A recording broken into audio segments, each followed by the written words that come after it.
정신없이 막 이렇게 살다 보니까 벌써 5월이 되었습니다. 여러분 믿겨지십니까? 2025년도가 어떻게 지나간지도 모르는데 2026년도 1월 달 막 시작된 것 같은데 벌써 5월 첫 번째 주가 됐습니다. 오늘 하나님께서 저와 여러분들에게 좀 이렇게 질문을 하시는 것 같아요. 너는 지금 어디를 향해서 그렇게 열심히 달려가고 있니? 라고 이렇게 질문을 하시는 것 같습니다. 그리고 하나님께서는 또 다른 질문을 하시는 것 같은데 그 질문이 뭐냐면 혹시 멈추지 못해서 달리고 있는 것은 아니냐? 라고 이렇게 질문을 하시는 것 같아요. 저와 여러분들은 참 바쁘게 살아갑니다. 너무 바쁩니다. 왜 우리가 이렇게 바쁠까요? 더 잘 살아야 되니까? 더 잘 준비해야 되니까? 아니면 더 많이 이뤄가야 되니까? 저와 여러분 이렇게 바쁩니다. 그래서 우리는 멈추질 않습니다. 그런데 여러분, 진짜 문제는 뭐냐면 빨리 가는 속도가 아니라 뭐가 더 중요한 거예요? 방향이 중요한 것 같습니다. 문제는 그 열심이 아니라 우리가 멈추는 것입니다.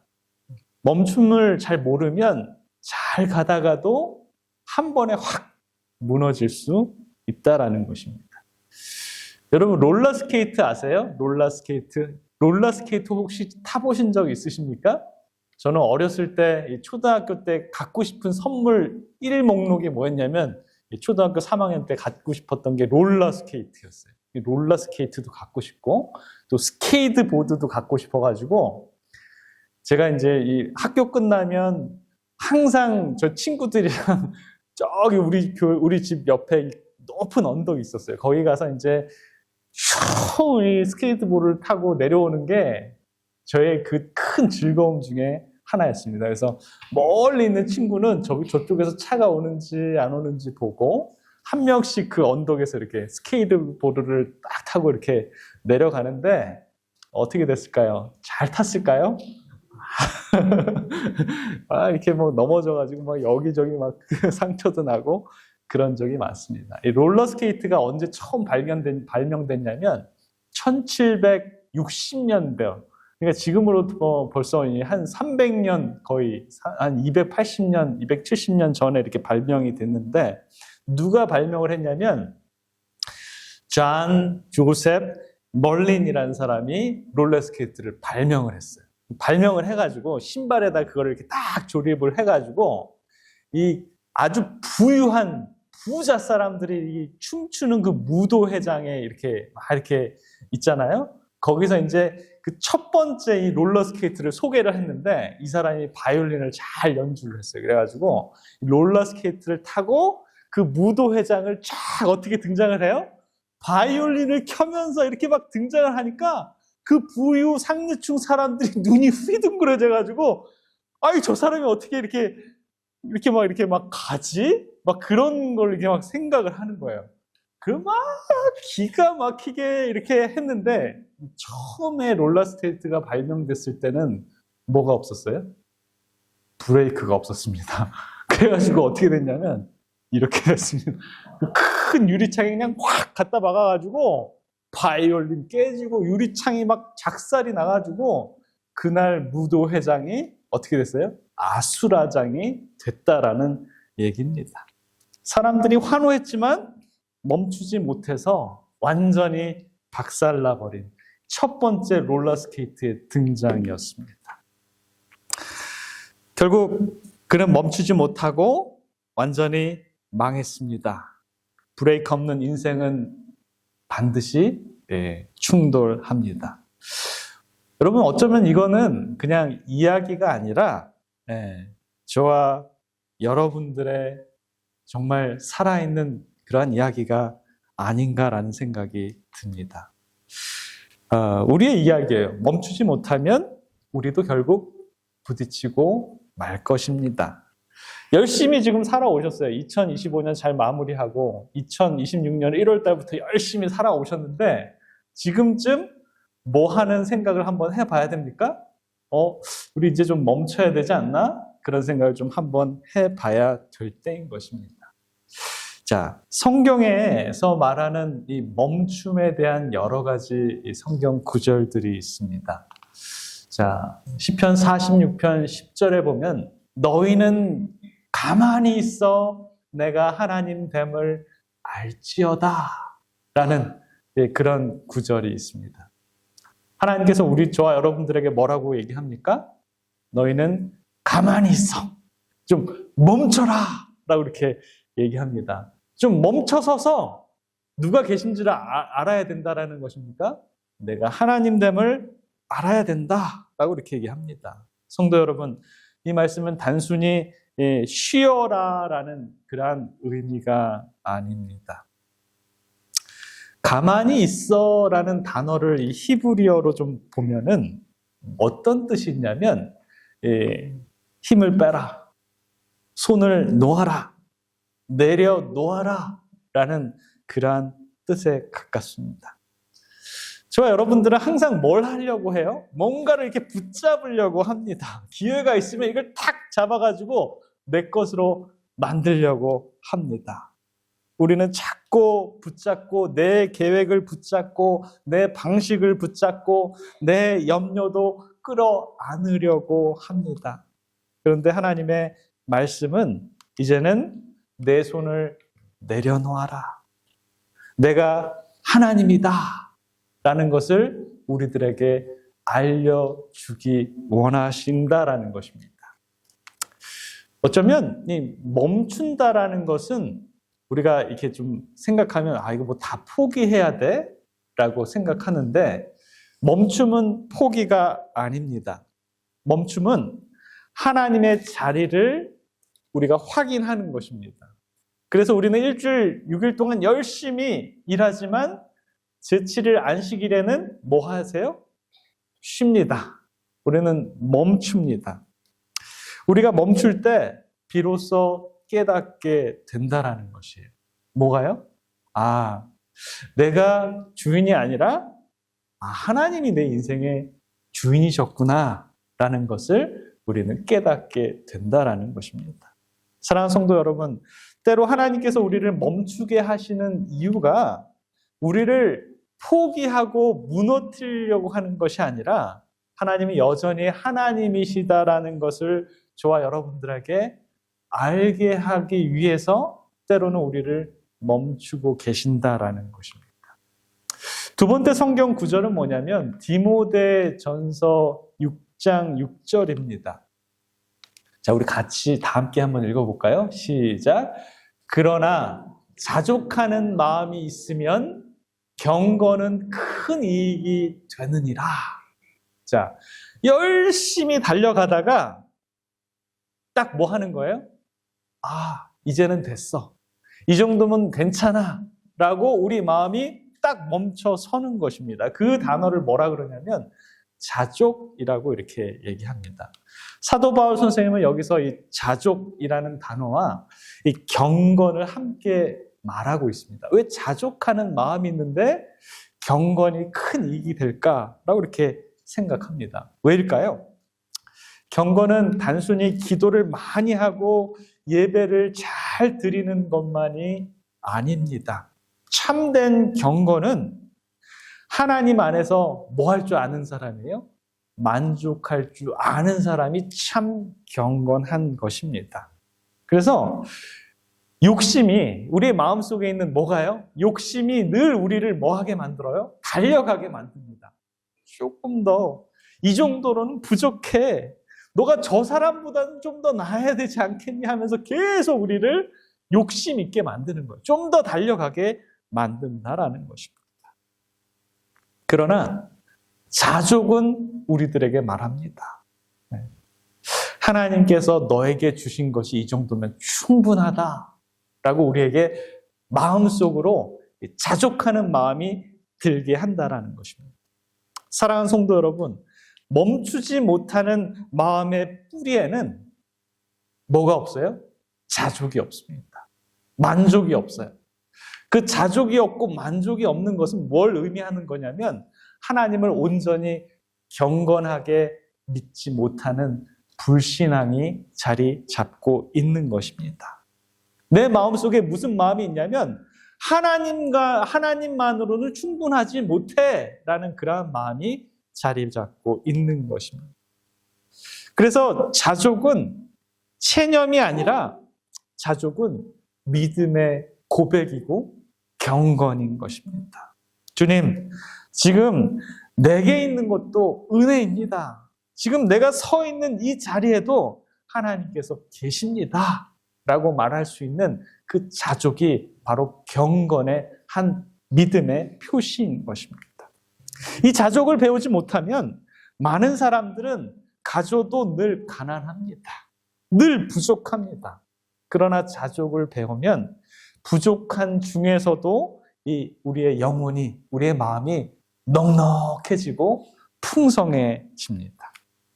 그래서 이 자족이라는 멈춤은 하나님 안에서 우리들에게 이 충분함을 다시 배우게 하는 그러한 교훈이 될 수 있다라는 것입니다. 자, 우리 세 번째 하나님께서 우리에게 멈추게 하시는 그러한 여러 성경줄 중에 하나를 저는 이 사도행전 27장을 한번 골라봤습니다. 사도행전 27장에 보면 바울에게는 그의 마음에 욕심이 있었어요. 무슨 욕심이 있었냐면 전도열이 불탔습니다. 네. 다른 사람 못지않게 사도 바울은 내가 로마에 가서 그 내 열정을 가지고 이 복음을 로마에 확산해야겠다라는 그러한 열정을 가지고 있었다라는 것입니다. 그의 마음속에는 분명한 사명이 있었습니다. 그런데 뭐가요? 하나님께서 이 바울을 막습니다. 유라굴로 광풍을 불어 닥치게 합니다. 그러면서 배가 부서졌고요. 계획은 지연됐고요. 길은 막히게 됩니다.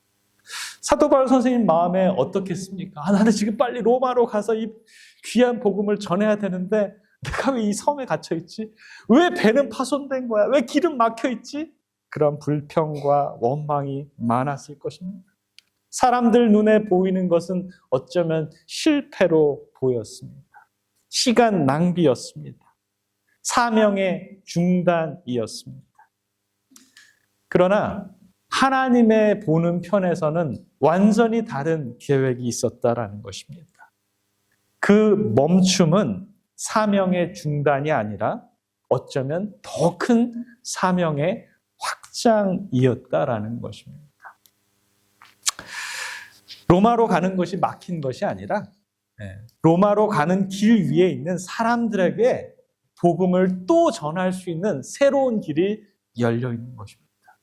그 배에 타 있던 276명의 사람들에게 사도 바울은 복음을 전하게 됩니다. 그리고 멜리데 섬의 사람들에게도 복음을 전하게 되었고요. 바울을 바라보던 로마의 군인들까지도 하나님께서는 바울을 통해서 이 복음을 전하게 해 주셨다라는 것입니다. 하나님은 바울의 목적지를 바꾸신 것이 아니라 그의 여정 전체를 선교지로 바꾸셨다라는 것입니다. 성도 여러분, 이것이 하나님이 일하고 계신 것입니다. 저와 여러분들은 어디에 관심이 많아요? 어디에? 목적지에 관심이. 우리가 저기를 가면은 우리가 반드시 이뤄낸 거야. 저기에 가면 우리가 성공한 거야. 라고 이렇게 생각합니다. 그러나 하나님께서는 그 모든 하나하나의 과정 속에서 그 영혼들 하나 한 명 한 명을 돌보고 계신 것이 하나님이신 것이죠. 그래서 우리는 우리 마음속에 왜 이렇게 늦어집니까? 왜 안 됩니까? 왜 저는 안 되죠? 왜 저는 실패만 합니까? 라고 이렇게 생각할지 모르지만 하나님은 그 지연 속에서 너가 이 순간을 통해서 더 많은 것을 깨닫고 더 많은 것을 경험하고 더 많은 사람들에게 사랑과 복음을 나눌 수 있는 그 기회를 또 허락해 주신다라는 것입니다. 그러면 우리의 멈춤도 헛되지 않는다라는 것입니다. 하나님이 멈추게 하신 자리에는 반드시 또 다른 하나님의 사명이 숨어 있다라는 것입니다. 이사야 40장 31절, 또 다른 성경 구절, 네 번째 성경 구절을 한번 좀 찾아봤습니다. 오직 여호와를 앙망하는 자는 새 힘을 얻으리니 독수리가 날개치며 올라감 같을 것이요 다른 박질하여도 곤비하지 아니하겠고 걸어가도 피곤하지 아니하리로다. 이사야 40장 31절입니다. 이 말씀 속에서 이 앙망하다라는 것은 그냥 가만히 시간을 보내는 것이 아닙니다. 하나님을 바라보며 기다리는 것이 앙망하다라는 것입니다. 자, 여러분 그냥 가만히 기다리는 것은 어떤 것 같으세요? 달려가는 것입니까? 멈춰 있는 거예요. 멈춰 있는 거예요. 그러나 멈춰 있지만 그냥 멈춰 있는 것이 아니라 앙망하고 있는 것입니다. 오직 여호와를 앙망하는 자는, 자, 열심히 하나님을, 여호와를 앙망하는 자는 하나님께서 우리에게 무엇을 주십니까? 새 힘을 주신다라고 이렇게 얘기합니다. 성경적인 기다림은 이 무기력한 것이 아닙니다.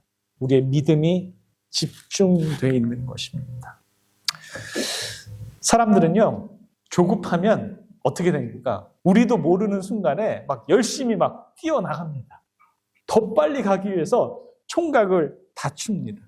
그러나 믿음의 사람들은 어떻게 합니까? 하나님만을 집중합니다. 하나님만을 앙망한다라는 것입니다. 왜냐하면 새 힘은 내가 빨리 간다고, 내가 열심히 한다고 얻어지는 것이 아니라 누가 주시는 것이에요? 하나님이 저와 여러분들에게 허락해 주시는 것이 바로 새 힘입니다. 성도 여러분, 저와 여러분들이 지치는 이유가 무엇일까요? 우리가 이 진이 다 빠지는 이유가 무엇일까요? 우리가 힘이 없어서만이 아닙니다. 우리가 하나님께서 새로운 새 힘을 얻지 못하면 우리는 기운이 빠집니다. 지칩니다. 그래서 하나님께서는 때때로 저와 여러분들을 어떻게 하십니까? 인위적으로라도 우리들을 멈추게 하십니다. 우리가 앙망할 때 하나님께서 우리에게 새 힘을 주신다라는, 잠깐 멈춰. 너 힘으로 계속 달리기에는 너무 부족해. 내가 주는 힘으로 너가 달려야지 끝까지 달려갈 수 있는 거야. 그러면서 하나님께서는 우리에게 그 새 힘을 주시려고 우리를 잠시 멈추게 하십니다. 하나님을 앙망하는 자는 다시 뭐 할 수 있어요? 날아오를 수 있습니다. 다시 달려나갈 수 있습니다. 다시 걷습니다. 그러므로 이 하나님께서 주시는 멈춤은 끝이 아닙니다. 그 멈춤은 다시 활력 있게 하기 위한 은혜의 자리라는 것입니다. 사랑하는 성도 여러분, 제가 오늘 몇 구절을 줬어요? 4구절을 줬습니다. 기억하십니까? 첫 번째는 시편 46편 10절 11절. 시편 46편의 멈춤은 하나님을 인정하는 믿음입니다. 멈췄을 때 하나님 계시지 하고 우리 깨닫게 해주신다는. 디모데전서 6장 6절에 있는 말씀은, 그 멈춤은 자족을 배우기 위한 영성입니다. 멈췄을 때 맞아, 하나님 이렇게 풍성하게 우리에게 허락해 주셨지라는 자족할 수 있는 믿음을 주는 영성입니다. 사도행전 27장의 잠시 멈춤은 우리의 사명이 좀 더 확장되는 그러한 자리였습니다. 지금 보신 이사야 40장의 멈춤은 새 힘을 받는 기다림의 멈춤입니다. 그래서 이 성경에 있는 말씀들의 이 멈춤에 대한 것들을 조사해 보니까 하나님께서 우리가 좀 지연되고 멈추고 조금 더 늦게 가게 하기 위한 그러한 이 멈춤들은 다 좋은 거예요, 나쁜 거예요? 다 좋은 겁니다. 우리를 늦추는 이 시간이 아니라 우리를 뭐 하는 시간이에요? 다시 새롭게 하는 그러한 시간이었습니다. 그래서 이 멈추는 것은 절대 실패가 아닌, 멈추는 하나님께서 우리를 다시 일으키고 만지시기 위한 그러한 시간임을 우리는 기억해야 됩니다. 여러분들은 잘 모르시겠지만 저는 뭐가 타요? 애가 탑니다. 애가 타요. 괜히 교회에 우리가 팔려고 하지도 않았는데 괜히 산다 그래가지고 자꾸 저를 쑤셔거려가지고 제가 성도님들 다 설득해가지고 팔게 했어. 근데 갑자기 중동에서 뭐가 터졌어요?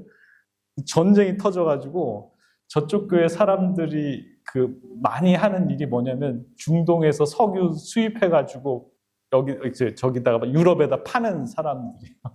그러니까 돈이 어디서 나와요? 예, 석유를 팔아야지 돈이 나오는데 갑자기 돈줄이 확 막혀버리니까 저 사람들이 갑자기 전화해가지고 저한테 뭐라 그러는 거예요? 이 컨트랙 하는 거를 조금 늦추자 이렇게 얘기하는 거예요. 왜 꼭 그때 마침 뭐가 터져요? 있지도 않는 전쟁이 이란에서 왜 터집니까? 저는 중간에서 바보가 된 느낌이에요. 괜히 우리 마리에타 성도님들한테 실없는 사람들 어쩌나. 드디어 어제 전화가 왔어. 저쪽 변호사가 우리 쪽 변호사한테 서류를 넘겼다라는 전화를 제가 받고 나서 이게 나 혼자 그냥 애 타고 있는구나. 이거 이제 서류 넘어가면 이때부터 이제 얼마를 또 기다려야 되는 거예요? 3개월에서 6개월을 더 끝나야지 이제 그 사이에 이제 드디어 이제 저희가 돈을 얼마를 받아요? 1,050만 불을 받게 됩니다. 자, 이거 제가 못 보여드렸네. 그래서 제가 좀 몇 자 써봤습니다. 지금 저와 여러분들은 멈추고 있어요.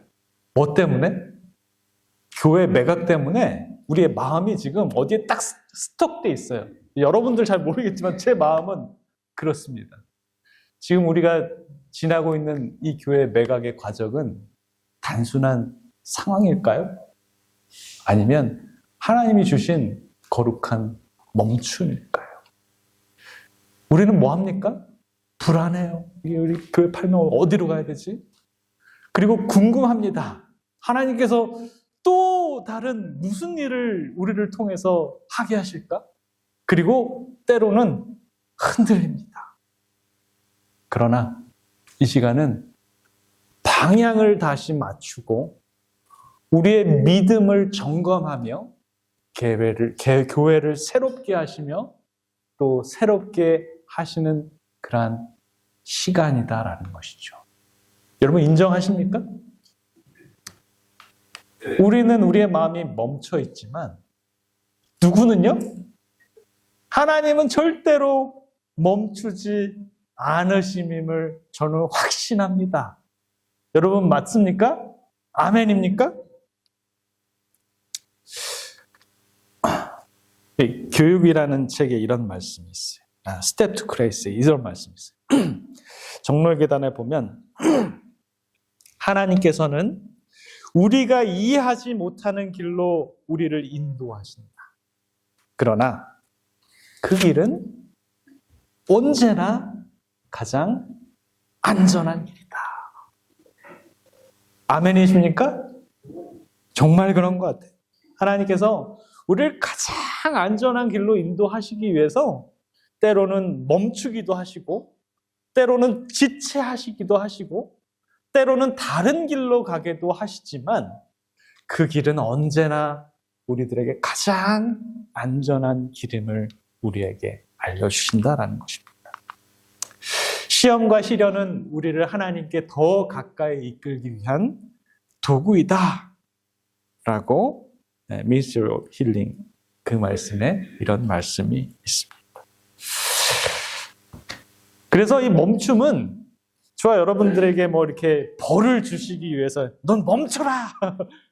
넌 멈춰 있어. 가만히 있어. 이렇게 막 벌을 주시는 것이 아니라 하나님 가까이 오시기 위한 하나님의 방법임을 저와 여러분들은 인정해야 합니다.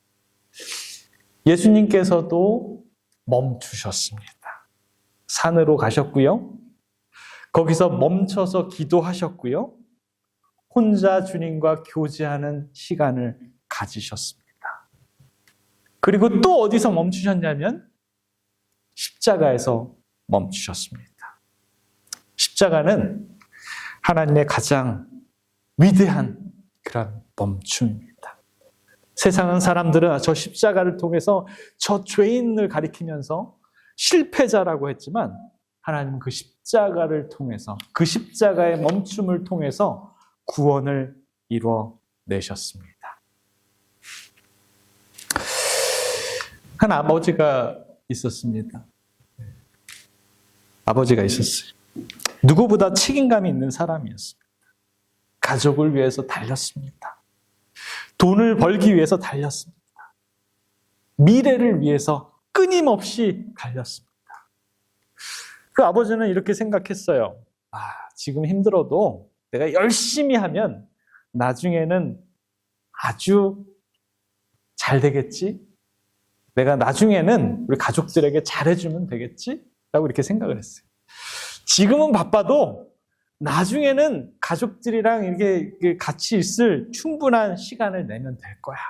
라고 하면서 밤이고 낮이고 주말도 없이 끊임없이 계속해서 달렸습니다. 멈추지 않았어요. 이 자리에 앉아 계신 우리 많은 믿음의 성도님들도 끊임없이 지금 달리신 분 계실 것입니다. 계속 달렸어요. 그러다가 어느 날 아들이 조용히 말합니다. 아빠는 항상 바쁘잖아. 아주 중요한 것이 있을 때마다 아빠는 항상 거절하는 아빠의 모습을 봤어요. 그리고 아주 중요한 순간에 아들은 체념을 합니다. 그리고 우리 아빠는 늘 바빠. 늘 멈추지 않아. 아버지는 그때 느꼈어요. 가슴이 무너져 버렸습니다. 그날 밤 혼자서 집안에 조용히 앉아서 생각해 봤습니다. 처음으로 멈췄습니다. 그리고 생각합니다. 내가 지금 누구를 위해서, 무엇을 위해서 이렇게 달려나가지? 나는 정말 가족들을 위해서 살았나? 그러나 모든 가족들은 나의 바쁨 때문에 나를 다 등지고 섰다라는 것입니다. 내가 가족들을 위해서 이렇게 열심히 달려온 건가? 아니면 내 자신을 위해서 달려온 건가? 그는 그 순간 깨달았습니다. 나는 가장 중요한 것들을 모두 다 놓치고 끊임없이 계속 달리고 있는 자기의 모습만을 떠오르게 된 것입니다. 그날 밤 그는 울었습니다. 그리고 하나님께 이렇게 기도했습니다. 하나님, 제가 한 번도 멈춘 적이 없습니다. 제가 잘 살고 있는 줄 알았습니다. 그런데 가장 중요한 걸 놓치고 있었습니다.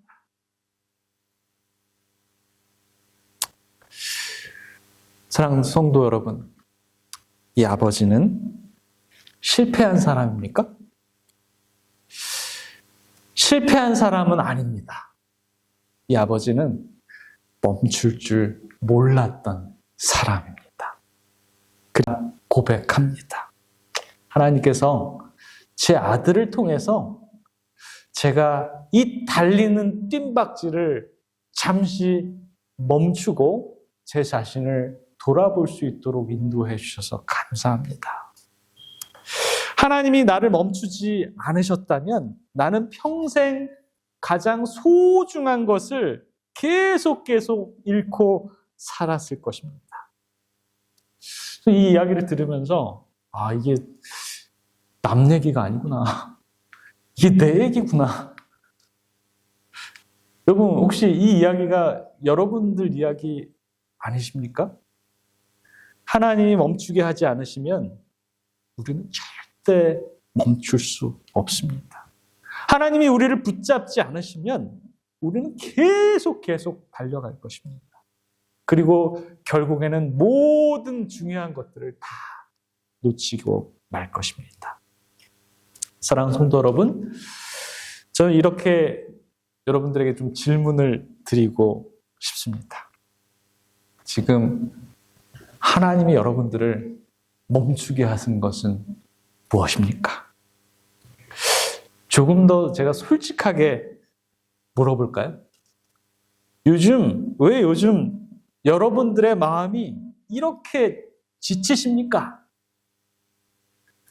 왜 요즘 예전보다도 더 하나님께 매달리는 기도가 그렇게 줄어들었습니까? 왜 요즘 하나님보다 내 일에 그렇게 더 중요한 관심을 더 많이 보이십니까? 왜 이렇게 바쁜데 왜 내 마음이 더 공허해졌습니까? 혹시 하나님이 멈추라고 여러분들에게 말씀하고 계시지는 않습니까? 그런데 우리는 이렇게 말합니다. 조금만 더, 이것만 끝내고, 조금만 더 달리고, 그런 사이에 신앙은 점점 멀어지고요. 관계는 점점 무너져 내리고요. 우리의 마음도 또한 점점 멀어지게 됩니다. 사랑하는 성도 여러분, 저와 여러분들이 지금 멈추지 않으면 우리는 무너집니다. 멈추면 우리는 하나님을 만날 것입니다. 멈추면 그 회복이 시작될 것입니다. 멈추면 저와 여러분들의 인생이 바뀌게 될 것입니다. 오늘 하나님께서는 저와 여러분들에게 말씀하십니다. 이제는 좀 멈추라고요. 내 생각을 내려놓고, 내 계획을 내려놓고, 내 염려를 모두 다 내려놓고 우리 하나님만을 좀 바라보기를 우리 하나님은 원하십니다. 멈춤은 끝이 아닙니다. 멈춤은 하나님의 개입이십니다. 오늘 멈추시기 바랍니다. 오늘 하나님 앞에 서시기 바랍니다. 그리고 하나님을 바라보시기 바랍니다. 하나님께서는 여러분들의 인생에서 여러분들이 멈추셨을 때 다시 우리들에게 새로운 인생의 방향과 계획과 목적을 허락해 주시고 저와 여러분들의 가정을 새롭게 회복해 주시리라 믿습니다. 이 멈춤을 통해서 하나님을 깊이 만나고 새로운 인생들이 시작하며 저와 여러분들이 새로운 활력으로 새롭게 주님을 앙망하시는 저와 여러분들이 되시길 바라면서 말씀을 마치겠습니다. 아멘.